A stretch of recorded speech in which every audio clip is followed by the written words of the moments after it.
Welcome to The Buzz. I'm Christopher Conover. This week, the race in Arizona's 6th Congressional District. Arizona's most competitive congressional district sits in its southeast corner.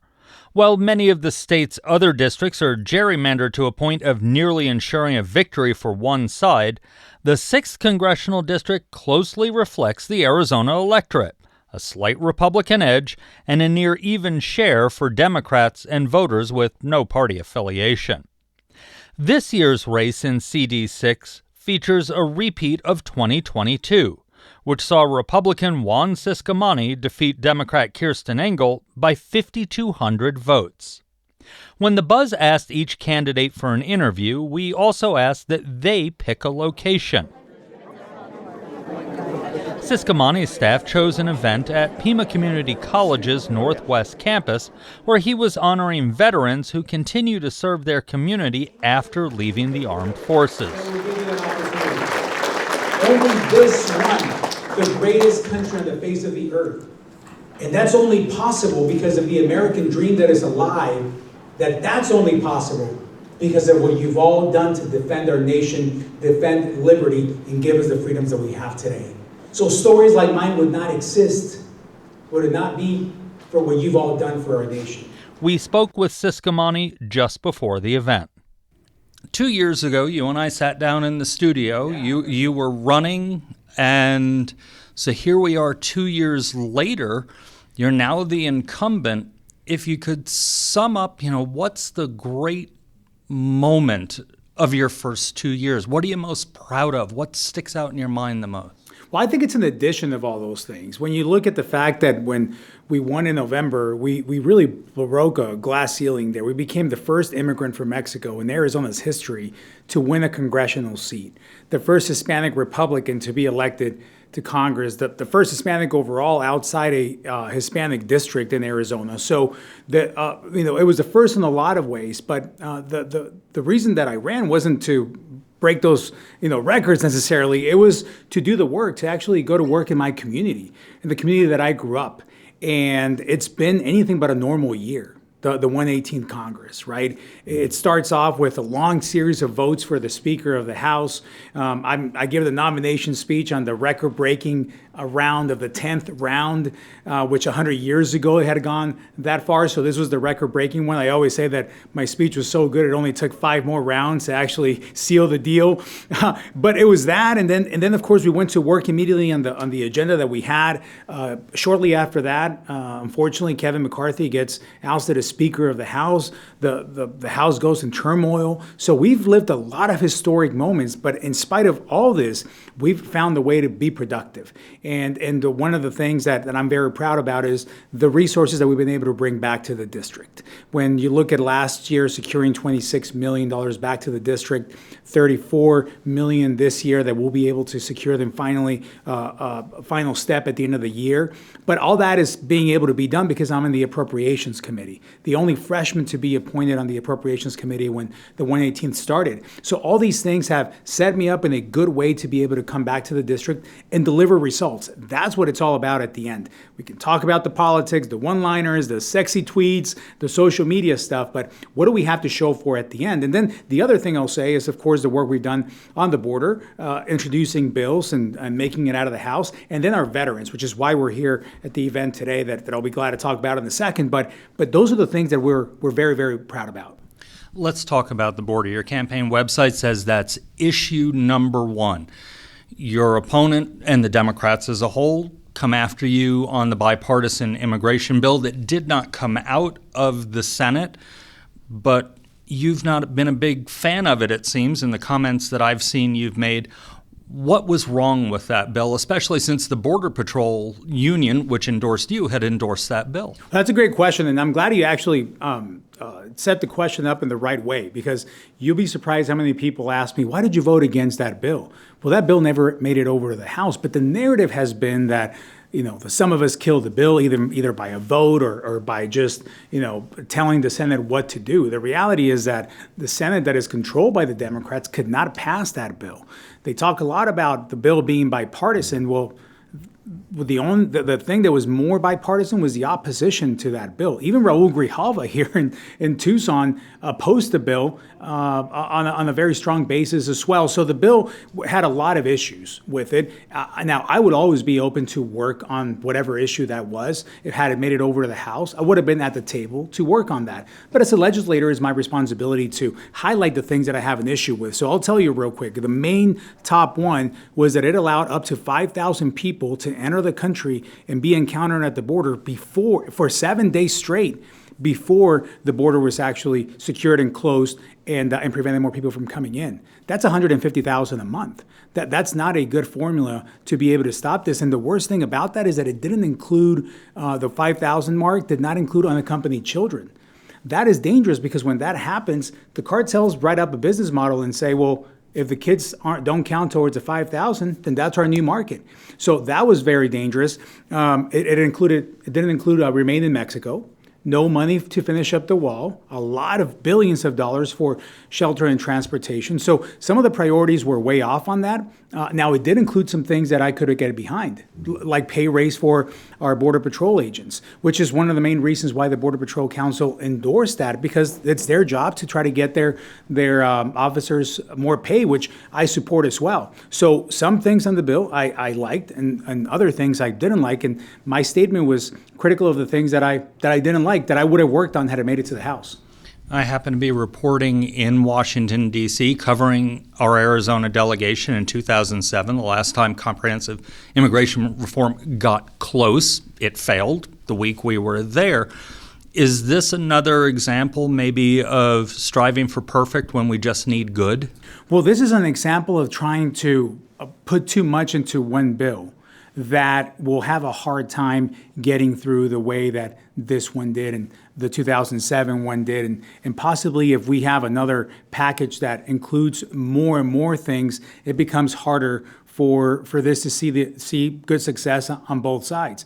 I've been a big proponent, Chris, of tackling this on specific pieces that will have more impact. We should start with work visas, for example. We should start with people that are trying to immigrate here. It took my family 13 years to be able to earn their citizenship, right? So that process is convoluted, it's expensive, it's long, it's bureaucratic. If we can streamline that to actually meet the workforce needs that our country has, that would go a lot better. And there's bipartisan support for that. Also for our DACA students and our dreamers that deserve a shot at the American dream. I have voted repeatedly as an appropriator in favor of giving our DACA students an opportunity to at least work in the federal buildings or the House of Representatives. So they deserve a shot. These are all and helps with workforce as well, right? So these are the things that we can do on the immigration side, and we should tackle specific issues on the security part. Remain in Mexico should be reintroduced, and catch and release. We should have more agents and more technology. Finish the wall. These are the things that we can do specifically on the border that also have, for the most part, bipartisan support.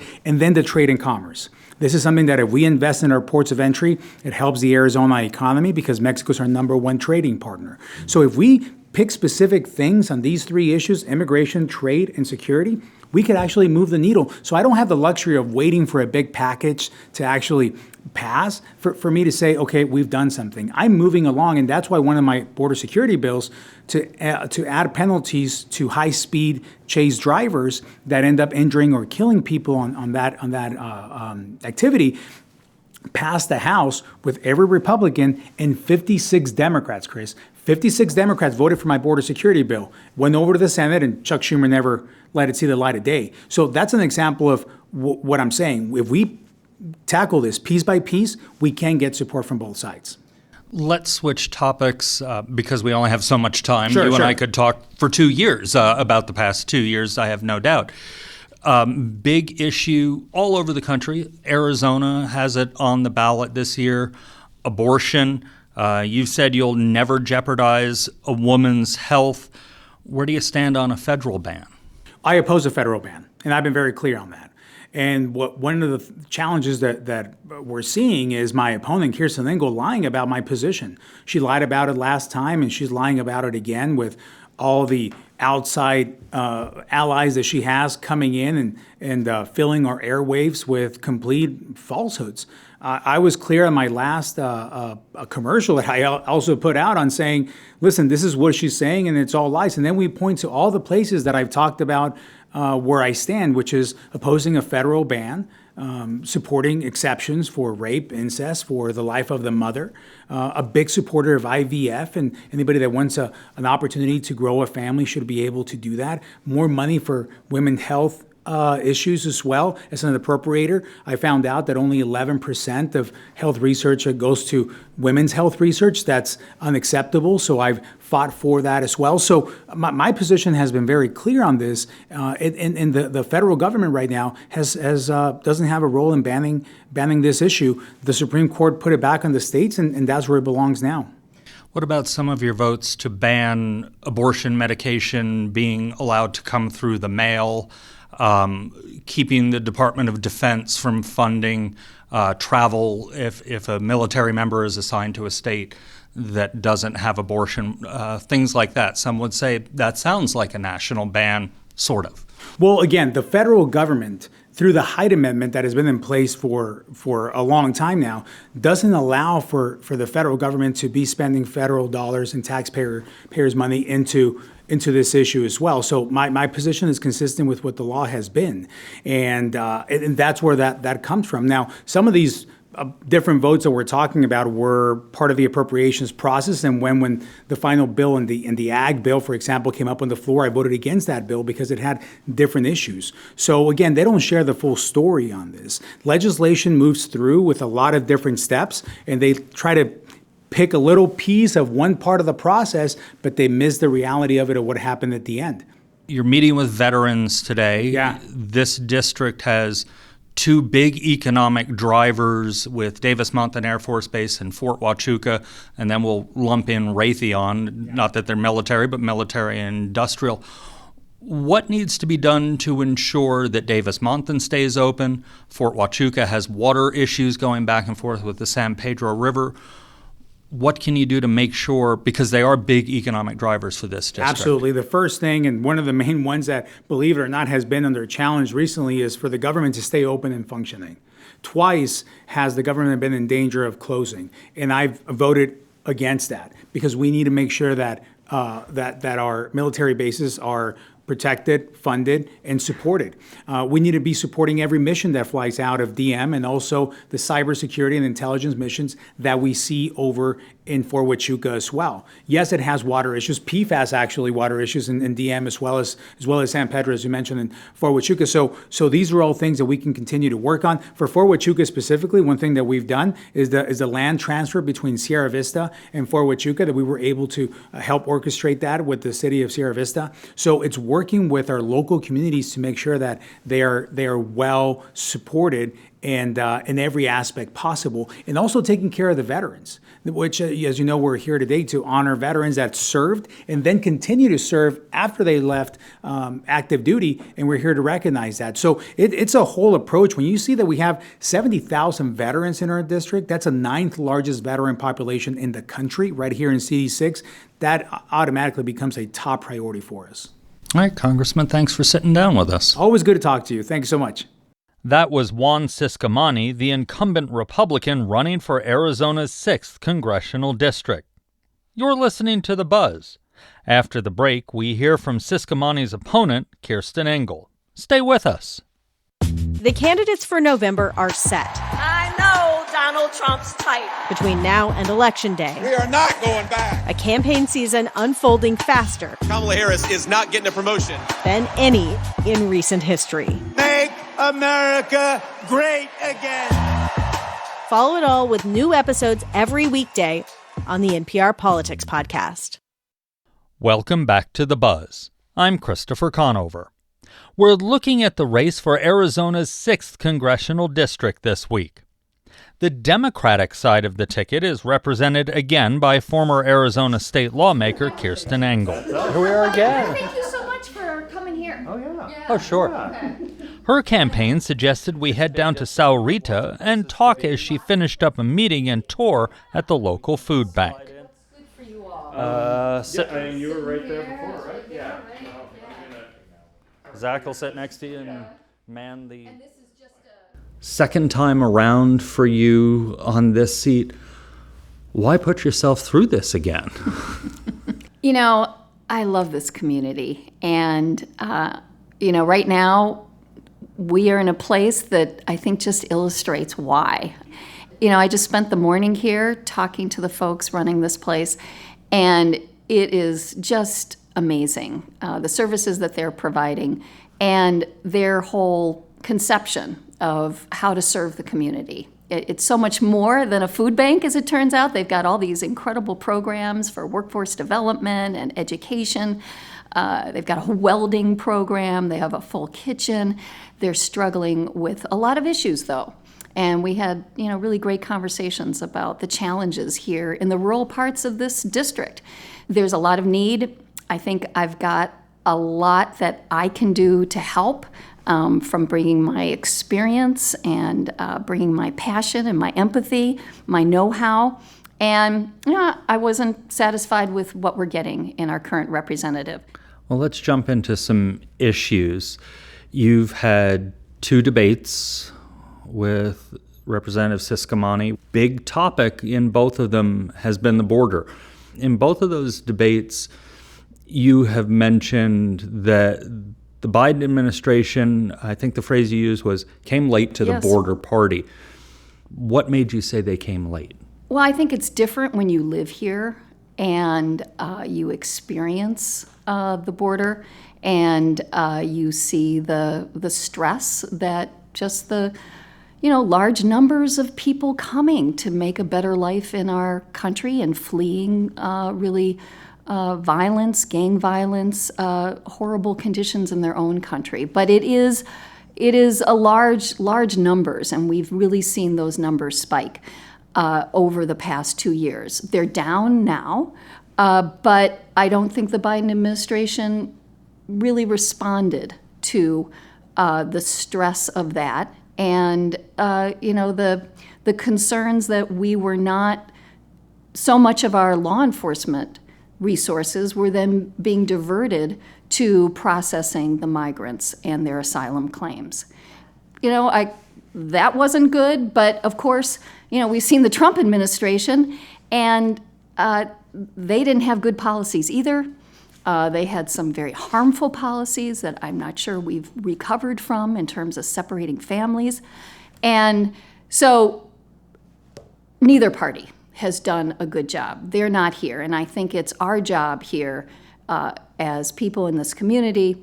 It's the job of the representative that represents this district in Congress to inform Congress, the administration, what it is really like and what we need.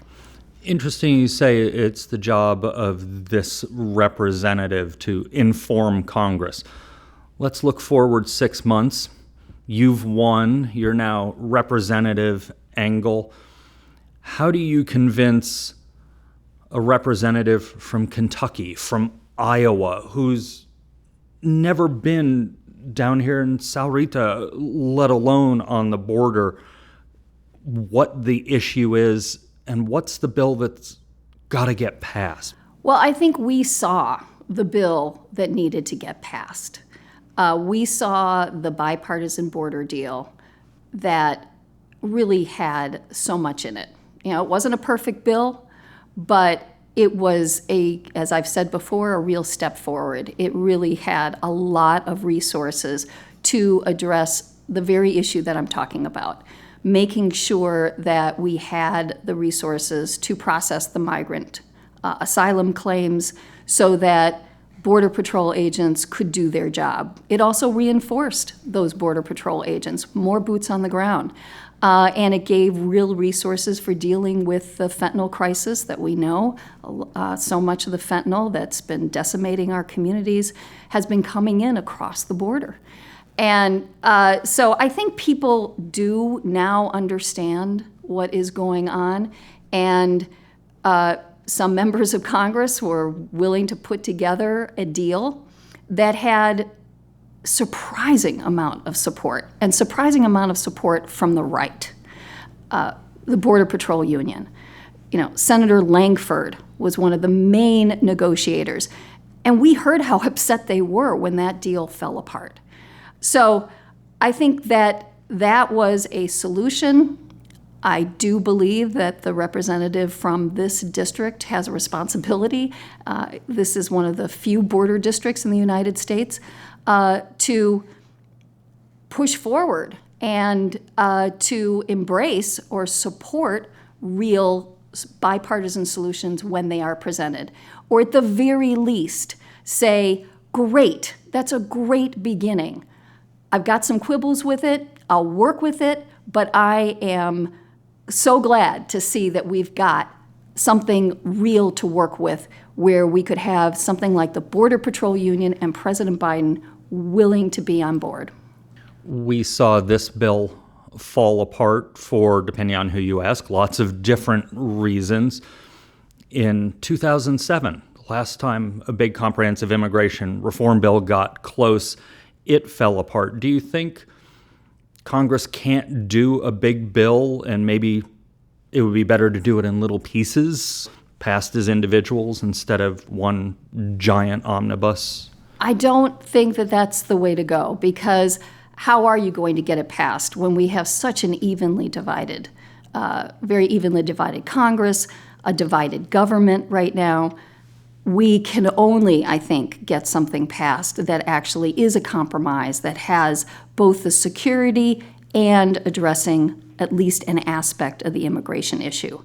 So I think a package is actually going to have a better chance of passing. And we had tangible proof here that this bill would have gone forward if it hadn't been for Trump telling the folks in his party, don't sign on to this deal. Don't support it. I have got to keep the border a crisis. Let's switch gears since we only have so much time. Another big topic for Arizona and the nation, but it's certainly literally on the ballot in Arizona this year, is abortion. Do we need a national abortion bill? I do think that we need federal protections for reproductive health, for access to abortion. Yes. What we're seeing across the country in the wake of the repeal of Roe versus Wade is abortion bans at the state level. The federal government can step in and preempt state law. So these things really are fundamental health care rights, I believe, that shouldn't vary by state. I don't get the argument that every state should have a different regime for abortion access. I think here we're talking about a fundamental freedom to make your own health care decisions. And I think that should be uniform across the country. I think the federal government should guarantee that. And, the military is a very good example of this. We have people coming from all over the country to serve the United States government. They're in our Army bases, our Air Force bases, of which we know District 6 has 2 major ones. Why should the fact that they are stationed here in Fort Huachuca, for example, make a difference in terms of what their access to abortion or reproductive services is? You mentioned Fort Huachuca. They are tied up with environmental groups over the use of the San Pedro Basin.